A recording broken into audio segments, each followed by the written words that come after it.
नमस्कार दोस्तों, हमारे YouTube चैनल में आपका फिर से स्वागत है। आज मैं वाल्मीकि रामायण से जुड़ी एक और कथा आपके लिए लेकर आई हूँ कि राम जी ने माता सीता को वनवास क्यों भेजा। कहते हैं स्त्री को हमेशा अग्नि परीक्षा देनी होती है। वैसे ही माता सीता ने 14 वर्ष का वनवास काटने के बाद भी अंत समय में और अग्नि परीक्षा देनी पड़ी और उन्हें वनवास भेज दिया गया। आइए आज हम वही जानते हैं कि वाल्मीकि रामायण के अनुसार राम जी के अभिषेक के बाद जब सीता जी गर्भवती हुई तो राम जी ने उनसे कोई इच्छा पूर्ण करने को कहा। इस पर सीता जी ने कहा कि वह तपोवन को देखना और ऋषियों की सेवा करना चाहती है। राम जी ने उन्हें तपोवन में भेजने का वचन दिया। इसके बाद राम जी के कुछ मित्र राम जी के पास आए और बोले, उन्हें लोकापवाद के विषय में बताया। ये बताते हुए एक बात ध्यान देने योग्य है। प्रजागण कह रहे थे, राम जी ने सीता जी को स्वीकार कर लिया, हमको भी अपनी स्त्रियों के दोषों को आंख बंद कर सहन करना पड़ेगा, क्योंकि जैसा राजा होता है वैसी ही प्रजा होती है। इस बात का अर्थ है कि स्त्रियां दोष युक्त होने पर सीता जी का नाम लेकर बहाना बना देंगी। इसके बाद राम जी ने अपने भाइयों को अपने पास बुलाया और कुछ इस तरह के वचन कहे। मेरा मन तो लंका में ही संशयित था कि सीता को अयोध्या कैसे ले चलूं। हे लक्ष्मण, तुम तो जानते हो सीता ने वहां अग्नि परीक्षा दी थी और सभी देवताओं ने उन्हें पूर्णतः शुद्ध बताया था। लेकिन अब ये प्रजा में फैला अपवाद मुझे सता रहा है।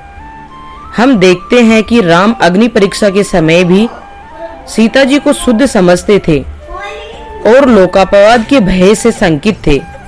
उनकी शंका सत्य सिद्ध हुई और लोगों ने फिर राम जी पर दोष लगा ही दिया।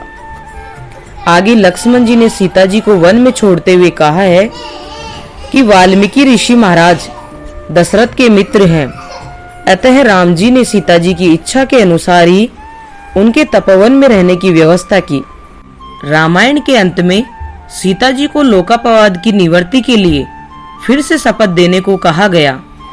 इस बार उन्होंने ऐसी शपथ ली जिससे सभी लोग स्तब्ध रह गए। उन्होंने कहा, पृथ्वी से फटने की प्रार्थना की और उसमें समा गई। आप देखिए कि राम ने सीता जी को और अपने को लोकापवाद से बचाने की चेष्टा की, पर सीता जी का पीछा लोक निंदा ने अंत तक नहीं छोड़ा। इसलिए सीता त्याग का दोष उन अवध निवासियों को ही देना चाहिए जिन्होंने जब तक सीता जी को शुद्ध नहीं माना, जब तक कि वह पृथ्वी में समा नहीं गई। हालांकि इससे सीता जी का लोकापवाद तो समाप्त हो गया, लेकिन राम जी को आज भी कटघरे में खड़ा किया जाता है। अध्यात्म रामायण में आता है कि राम जी ने सीता जी को वन में छोड़ने के बाद सभी भोगों को त्याग कर एक तपस्वी की भांति रहना शुरू कर दिया था। कहते हैं स्त्री को हमेशा अग्नि परीक्षा देनी होती है और माता सीता ने भी लोगों की निंदा के कारण अंत समय तक अपनी अग्नि परीक्षा दी। अगर आपको हमारा ये वीडियो पसंद आया है तो प्लीज इसे लाइक करें और अपने दोस्तों के साथ शेयर करें। और अगर आप अपना कोई सुझाव देना चाहते हैं तो एक प्यारा सा कमेंट करके जरूर बताइए। हमें आपके सुझाव का इंतजार रहेगा। और अगर आप नए हैं तो हमारे YouTube चैनल को सब्सक्राइब करना ना भूलें। धन्यवाद।